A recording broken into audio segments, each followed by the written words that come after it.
നമസ്തേ പ്രേക്ഷകരെ, ഇവിടെ ചർച്ച ചെയ്യുന്നു ശ്രീ വേദവ്യാസനാൽ വിരചിതമായ ശ്രീമദ് ഭഗവത്ഗീതയിലെ ജ്ഞാനവിജ്ഞാന യോഗം എന്ന 7-ാമത്തെ അധ്യായത്തിലെ 5-ാമത്തെ ശ്ലോകം. പ്രിയമുള്ള പ്രേക്ഷകർ, ശ്ലോകം ശ്രദ്ധിക്കുക.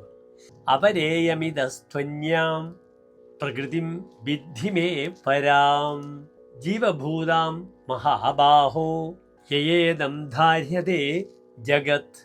ഇനി ശ്ലോകത്തിൻ്റെ പദച്ഛേദം ശ്രദ്ധിക്കുക.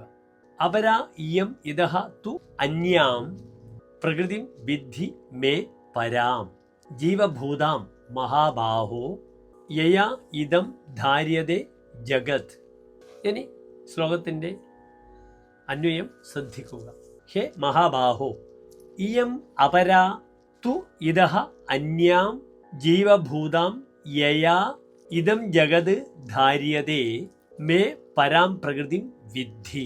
ഇനി ശ്ലോകത്തിൻ്റെ സാരാംശം ശ്രദ്ധിക്കുക.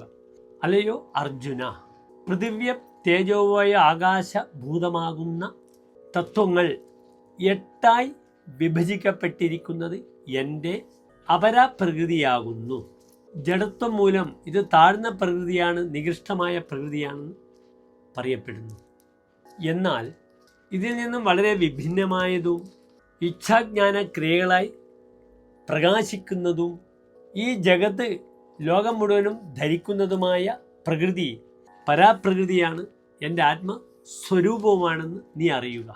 ഇതാണ് അർജുനന് ഭഗവാൻ കൃഷ്ണൻ നൽകുന്ന ഈ ശ്ലോകത്തിലൂടെ നൽകുന്ന ഉപദേശം. നമസ്തേ.